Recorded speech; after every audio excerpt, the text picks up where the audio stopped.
Muslims who first began entering the United Kingdom as destitute refugees in search of a helping hand have sure come a long way. No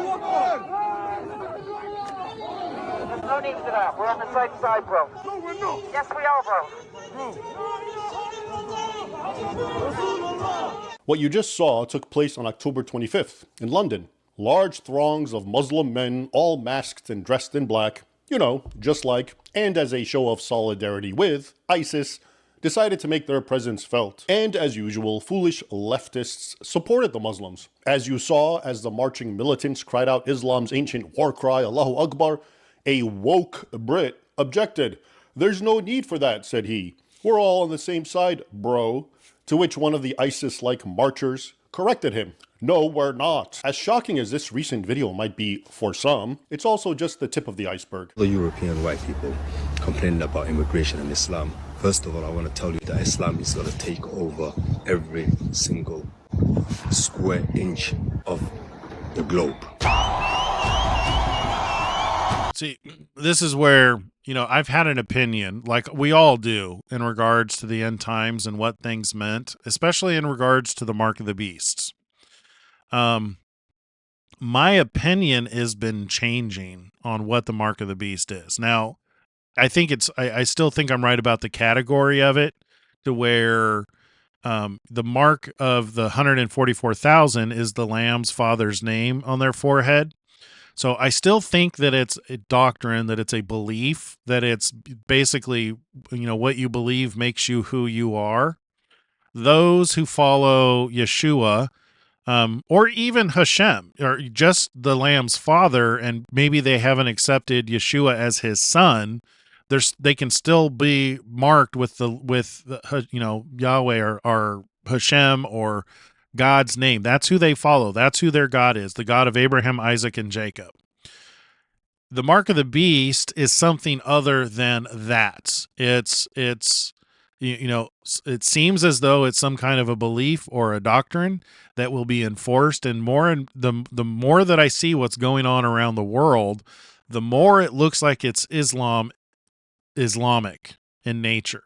So whether it's Allah, or which I find interesting, because my understanding of the word of Allah is it just means God or the creator, which I'm inclined to say, well, if that's what it means, then sure, I believe in Allah. You know, if it's the God of Abraham, Isaac, and Jacob, then I don't see the conflict.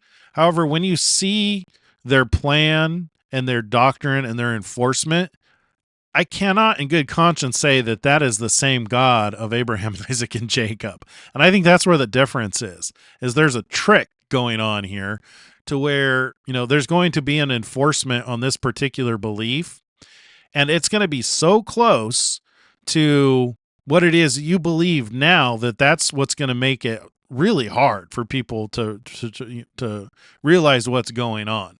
You know, people may just cave in and go, I don't want to die, so I'm going to, you know, accept Islam. I don't know if Islam is the mark of the beast yet, but that's what it's leaning towards. It seems as though that is the rising beast that is taking over the world right now. And I think that this may very likely, just from what I'm learning now, Fury says, no, Allah is not the same God. See, that's the thing is this is why I think it's important that we learn about these things, because I don't have a whole lot of education and knowledge about Iran and the Quran and stuff like that. So I think it's good, you know, even just me as an idiot, to learn about this stuff. You guys get the benefit of watching me go through this, and hopefully you guys can glean some useful information from this as well.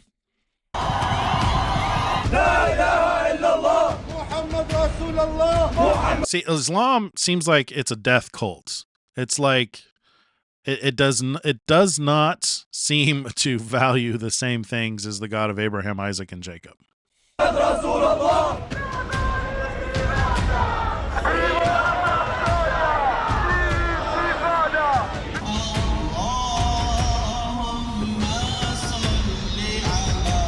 Ta'ala promised us victory over these major powers. One of the promises of the Prophet ﷺ is that the day of judgment will not happen.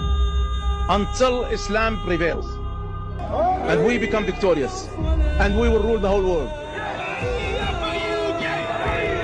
See, and that might be that second beast. Because you've got a competing religion here is Islam will not be victorious until they rule the whole world. Well, that sounds like the second beast from the land to me. And Fury is saying that the king that is the kingdom that was and is no more and will be again.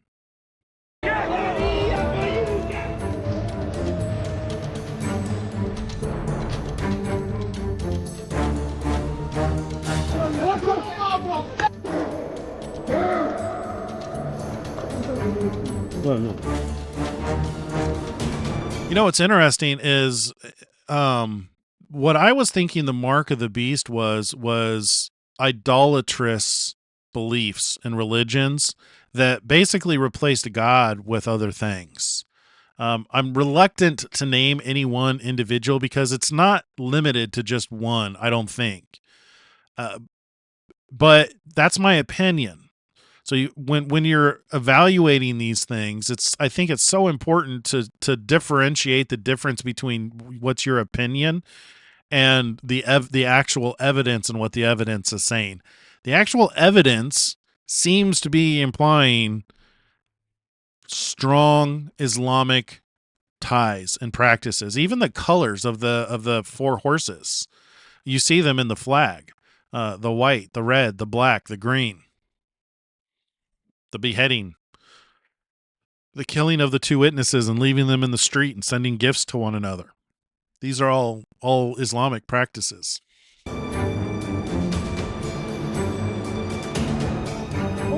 The reason why we are here because we are Muslim. إنما المؤمنون إخوة. Those brothers in Palestine, they're our brothers. That's our blood. Our war is one. Our deen is one. Our Rasul is one. The solution, very simple. Jihad fi sabilillah. We have armies. We have tanks. We have soldiers. We don't fear anyone but Allah. We don't fear the United Nations, British government. We don't give a damn. We only fear Allah. Jihad fi sabilillah by the armies.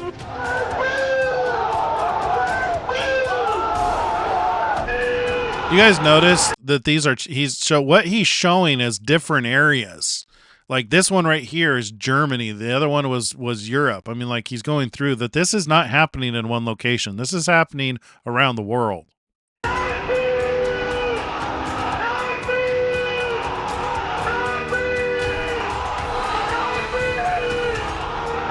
Islam is going to take over every single square inch of the globe. I'm almost wondering if that interpretation of the mark of the beast being the Bismillah, which is in the name of Allah, doesn't have some merit to it. If you haven't seen it, there's maybe we'll find some videos to cover maybe tomorrow for the segment. But I'm almost wondering if based on what we're seeing, if that's not the case. In order to truly understand the video clips you've just witnessed, let's discuss a very important Arabic word that you've probably never heard of. That word is ribat. Not ribbit as in a frog, but ribat. Allow me to explain. Soon after the historic jihad broke out of Arabia in the 7th century, ribats formed wherever and whenever the Muslim invaders were forcibly stopped by non-Muslims. There on that frontier zone, Muslim warriors created permanent bases to continue waging jihad on the infidel. These strongholds were historically known as ribats, from an Arabic word, ribat, etymologically rooted to the idea of a tight fastening or a joining. Or in the words of the Quran, O you who have believed, Muslims, persevere and endure and remain fastened, rabitu, verb form of ribat, and fear Allah that you may be successful. That's Quran 3:200. In other So I'm reading the comments, and it is scary. This is crazy. This is scary. I almost wonder if the United States isn't part, if the Church of Philadelphia is not in the United States, because they're told that they'll be kept from the trials coming on the whole world. And we can see how there's been this, they're trying to have this uprising here, but Trump is actively working against it. I almost wonder if because of that, if we may not realize as much of the Great Tribulation as the rest of the world. In other words, for Muslims to be successful, they must form tightly fastened strongholds along the borders of still to be conquered non-Muslim regions. From there, they persevere and endure, to use the Quran's words, in their jihad to conquer and seize the lands of the infidels. That's exactly how the jurists defined it. The word Ribat is actually all around us, though few recognize it. Rabat, the capital of Morocco, is so named because it was originally a Rabat, from where devastating Muslim and Barbary pirate raids on Spain and the Christian Mediterranean were for centuries launched. Similarly, have you ever heard of the Almoravids, the name of an important 11th century North African jihadist group, which I actually spent a lot of time discussing in both Sword and Scimitar and Defenders of the West? Their name, Almoravids, is simply a transliteration of the Arabic Al-Murabitun, which means they who fight along the Ribat. In 1086, these Almoravids invaded Spain and crushed the Christians at the Battle of Sagrajas. Afterward, and as a reflection and reminder that the Murabit is a true jihadist, meaning he's both militant and pious, they erected a mountain consisting of 2,400 Christian heads, which they stomped atop to triumphant cries of Allahu Akbar. Speaking of Spain, it offers a very useful paradigm concerning how Muslim and Christian neighbors traditionally interacted.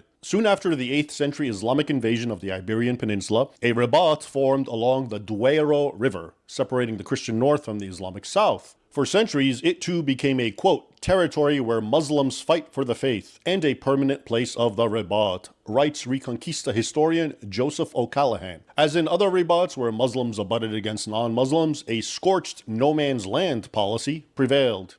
Ibn Hudayl, a Muslim jurist from Granada who lived around the late 8th century, explained how the Muslim fighters operated from that Ribat.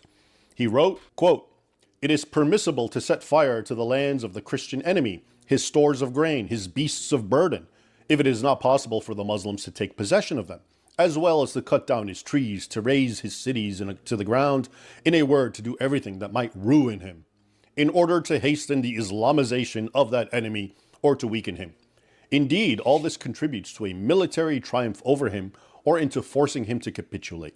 After explaining how the Muslims finally devastated the Duero region of Spain, later naming it the Great Desert, French historian Louis Bertrand elaborated, quote, "To keep the northern Christians in their place, it did not suffice to surround them with a zone of famine and destruction. It was necessary also to go and sow terror and massacre among them.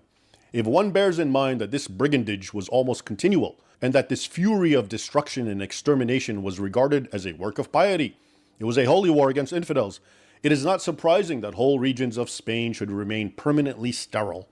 This was one of the capital causes of the deforestation from which the peninsula still suffers. With what savage satisfaction and in what pious accents do the Arab annalists tell us of those at least biannual raids across the Ribat? A typical phrase for praising the devotion of a caliph is this: "He penetrated into Christian territory where he destroyed and wrought devastation. He devoted himself to pillage and took many prisoners." At the same time as they were devastated, whole regions were depopulated. The prolonged presence of the Muslims, therefore, was a calamity for this unhappy country of Spain. By their system of continual raids, they kept her for centuries in a condition of brigandage and devastation. By the way, this historian was writing in the early 1900s. Hence the honest and politically incorrect rendering. Another older, arguably quintessential Ribat formed along the Muslim-Byzantine border in Anatolia, modern-day Turkey. There, the oldest extant Arabic manual on jihad, Kitab al-Jihad, or Book of Jihad, was compiled by one Abdullah bin Mubarak. Born less than a century after Muhammad's death in 632, Mubarak committed his life to studying and waging jihad on this Anatolian Ribat until his death around 797 AD. According to one modern historian, Mubarak, quote, served as a model of zeal in volunteering. His piety and asceticism gave him enormous strength. He was known to bellow like a bull or cow being slaughtered when warring on infidels, and his fellows continued to be drawn to his power after his death. Anyway, his Book of Jihad remains a classic among militant Muslims around the world till this day. With the coming and military successes of the Ottoman Turks, the Anatolian Ribat we were just talking about continued edging westward until it finally consumed Constantinople, the last bastion of the Eastern Roman Empire, and most of the Balkans, reaching as far north as Vienna twice in 1529 and 1683. Okay, so what's my point with this historic exposition on the nature and role of this word that sounds like a frog's croak? Simple. Ribat is fundamental to understanding Islam's position in the West. Because Muhammad's creed is inherently tribal, going so far as to demand that all Muslims hate all non-Muslims. See this video? Once in a Western locale, far from assimilating, most Muslims form ghettos and no-go zones where radicalization prevails.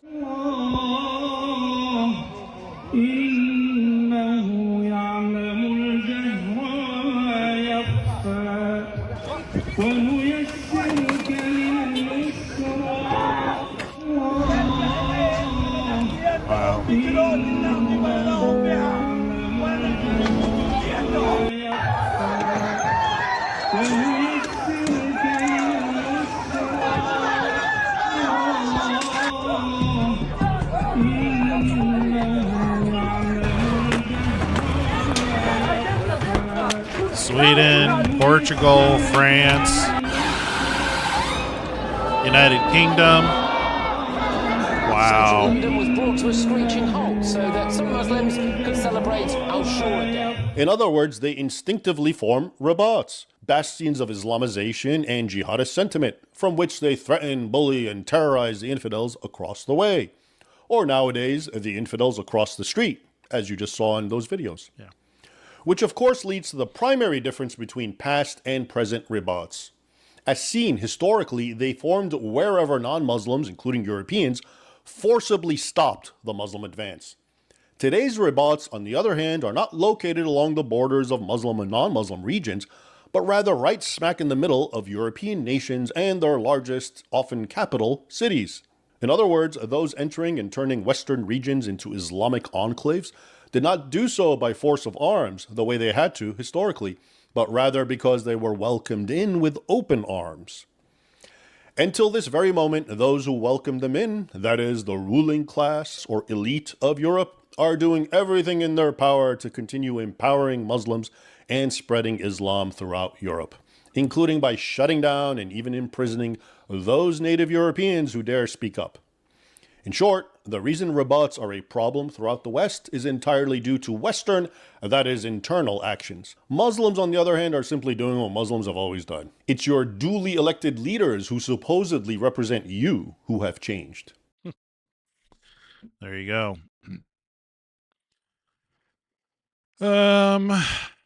I guess we won't watch this whole video, but we can watch the first part of it because it relates. The lights are out, the communications off, people are being slaughtered, dragged off the streets, dragged out of their homes, thrown into these prisons, being murdered on the spot. And it appears to me the media's gotten bored with this. What do you make of this? The Ayatollah, of course, shut off the... So now we're talking about Iran. So this is from Rabbi Yisrael Goldstein. Douglas Murray predicts a massive blow is about to topple the Iranian regime. So all of this is, now we're in the month of February, and all of this seems to be leading towards February 17th, start of the Great Tribulation. So there's an eclipse that happens on that day that fits a pattern that implies that we're heading into seal number 5, which seems to be the Great Tribulation. The good news is it looks like it might only last 6 months. The bad news is it's described as the worst time ever on the planet. Internet has tried to make sure that the world doesn't find out. And the risk is that we in the rest of the world fall for that. When the Ayatollah turns off the internet, he does so hoping the world will not notice the tens of thousands of people, including students, that he's getting gunned down and murdered. He's hoping we won't notice. So the question is, do we notice despite his best efforts? An absolute stunning revelation by Mr. Douglas Murray, as interviewed by Mark Levin, of what is happening on the streets of Iran right now. Must watch and listen and know what is happening in real time. I've contended Iran has become a concentration camp. The lights are out, the communications off, people are being slaughtered, dragged off the streets, dragged out of their homes, thrown into these prisons, being murdered on the spot. And it appears to me the media's gotten bored with this. Western leaders seem to have gotten bored with this. Time goes on and on and on. What do you make of this? Well, several things, Mark. First of all, yes, the Iranian people have risen up once again against the totalitarian theocratic government that has been wrecking their country since seizing control in 1979. There have been multiple uprisings, and they've all been squashed with great barbarity by the death squads of the Iranian revolutionary government. But what makes these protests distinct is they're larger in scale than any previous protests by the citizens of Iran, and they've been greeted with even greater sadism and murderousness by the goon squads of the Ayatollahs. Tens of thousands, perhaps more than 50,000 people have been massacred on the streets of Iran in recent weeks. All after Trump said, stop killing people. You notice there's not a lot of conversation, dialogue back and forth about that. He's just moving assets in. The second thing I'd say about that is, of course, just in passing, note the amazing silence on the streets of America and other Western cities. Note the amazing silence from the campuses of America and the liberal Ivy Leagues and all the rest. But that's a sideshow. The third thing that's most important in a way is what you just mentioned about the media and governments. The Ayatollah, of course, shut off the internet, has tried to make sure that the world doesn't find out what he and his death squads are doing. And the risk is that we in the rest of the world fall for that. You know, we live in this age when something happens in Minneapolis and you've got multiple camera angles within seconds because in America, we've all got smartphones and so on. When the one of the things that worries about me in Iran is they've been seeking nuclear weapons for a very long time. And granted, everybody's been trying to keep them from having them. But all it takes is Russia or China giving them nuclear weapons. And the right alliances, Islamic alliances. We have no idea the number of Muslims who would be in support of an uprising there are around the world. And I mean, I would hope that Trump has an idea of what he's getting into, to where if he starts a conflict that turns into a World War III, to where if there is an uprising, I don't know. I keep trying to figure out what the worst thing could be that's going to happen on the planet. I mean, all signs point to World War III, obviously. Ayatollah turns off the internet, turns off the electricity in Iran. He does so hoping the world will not notice the tens of thousands of people, including students, that he's getting gunned down and murdered and their bodies thrown into the streets. He's hoping we won't notice. So the question is, do we notice despite his best efforts? Mr. Douglas Murray, I am a super fan. I have been listening to you and reading everything you write since the October 7 war broke out. When that attack occurred, you were from the very first who actually went to the Gaza border and actually visually saw, felt, smelt, and connected with what happened in real time as close as possible as to the terrible event. You were changed. Your whole life's view has been transformed when you got to witness the reality of what has happened. And you have been able to share the enormity of this massacre, the genocide that Hamas and 3,000 Palestinians from Gaza did onto 1,200 innocent civilians, the babies. Who could ever unsee that image of Mrs. Bibas holding her two beautiful redheads, clenching the anguish on her face as she's being abducted and taken to the dark tunnels of Gaza, only to be killed, and her babies to be crushed by the hands of these savage, barbaric, hideous, subhuman beings. Yes, that is you, Mr. Douglas Murray. You have been the eyes and the ears for the world to hear. You talk sense, you talk logic, and you are a truth seeker. So here we are. The world has just witnessed in the last 3 weeks that there is a counter-revolutionary uprising of its own citizens. 90 million people. And use the word concentration camp. That gives us all shivers down our spine, just the word concentration camp. But here you have 90 million people living as in a concentration camp. Zero human rights, zero religious rights. They are subjected and they are killed. They are executed for the smallest of infractions against Sharia law. This radical jihadist Islamists who's ruling Iran has its eye set not just on the 90 million Iranians. It wants to annihilate Israel, America, and everyone in the West. And they make no secret about it. But what's most astonishing and preposterous at all levels, how in the world is everyone being silent? I have learned in the last 3 weeks that there were maybe 12,000 innocent civilians killed by the death squads of the Iranian government. And then I heard it move up to 15,000. And then I heard it moved up to 30,000. From you today, Mr. Douglas Murray, you said the number 50,000. 50,000 innocent civilians were just massacred, slaughtered, killed by their own government. And the world is silent.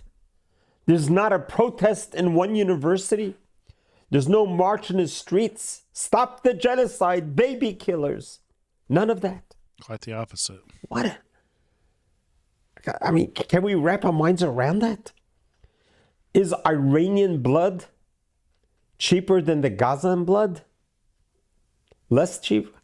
Why during the 2 years of the war in Gaza, the world was so pro-Palestinian and calling Israel genociders, baby killers, warmongers, and all the names that they called Israel, and everyone was marching in the streets, stop Israel, stop the genocide. And in the community, in the colleges, on the campuses, all the encampments. All right, we get the point. I just wanted to play that first part where they're talking about what's going on in Iran. And why, what we're seeing is the uprisings in really a lot of Democrat-run states. Portland, Eugene, Oregon, Chicago, Minneapolis, Seattle. But they're not protesting what's going on in Iran. They're protesting ICE coming in and taking out murderers and rapists and just the worst of the worst. People are rising up to protect them, which is just mind-boggling. We can see evil happening in the world everywhere right now. I mean, it is pretty clear to me. All signs are pointing towards this point in time. And I don't want to end on that. I want to read. Let's go and read something to kind of lift us up. Maybe let's go Matthew 24. We read the parables, the second coming. We know Jesus is coming. You know what I'm reminded of? I'm reminded of Passover. Why don't we go down and read? Yeah, let's read this. We'll end on this note. This will be a good note. We know all these things need to come to pass because Jesus is right around the corner. Very likely in this ballpark, August 12th, 2026. I'd say between August and September. Because September, we have the Festival of Trumpets, which is typically associated with the return of Yeshua. But let's read about what it is that he instituted. We're going to read in Matthew 26. Verse 26. And as they were eating, is this 26? No, Matthew 26. And as they were eating, Jesus took bread, blessed it, broke it, and gave it to the disciples and said, "Take, eat, this is my body." Then he took the cup and gave thanks and gave it to them, saying, "Drink from it, all of you, for this is my blood of the new covenant, which is shed for many for the remission of sins." If you don't understand the blood, then you're not going to understand why this is important. Whatever happened, whatever Adam and Eve did in the very beginning affected the blood. Blood has been a central theme ever since the very beginning. It's the blood that pays for life. When God told Abraham to sacrifice his son, it was an illustration to him that he was going to send a lamb to pay for Abraham's son, to pay for us. And when the children of Egypt were freed, or children of Israel were freed from Egypt, one of the plagues was the death of the firstborn. Blood was put on the doorposts and the lintel to cause the destroyer to go over that house, to pass over that house. Jesus provided that perfect blood so that the destroyer will go over our house, go over us. Drink from it, all of you, for this is my blood of the new covenant, which is shed for many for the remission of sins. But I say to you, I will not drink of this fruit of the vine from now on until the day when I drink it new with you in my Father's kingdom. I do believe that we're very close to that. Looking forward to a nice cup of wine with Yeshua, who died for us, knowing that death could not hold him and that his Father would raise him from the dead, and that would give us life. That would prevent the destroyer from destroying us and killing us. And I think that's the point of all of this, is it's not so much that we may go through hard times or tribulation. It's that, number one, it's not going to last very long. And number two, we're about ready to go to a party and meet the man responsible for saving our lives, and who's going to be our King and Lord, who is going to do away with all the problem. He's going to set things up logistically so that life is good here on the planet. We have a lot to look forward to, and I imagine a lot to learn. I wanted to get into some 3i Atlas stuff tonight, but I think this is probably a good place to end it. We're in the end times. There's no doubt about that. Things are looking grim and bleak, but we know that they're coming to an end, that these things must happen to bring an end to transgression, to sin, to anoint the most holy, and to bring in the kingdom of God. Thank you for watching this clip from the Two Witnesses Live. Catch us Monday through Friday at 4:30. Make sure you like this video, subscribe to our channel, and we'll see you all there.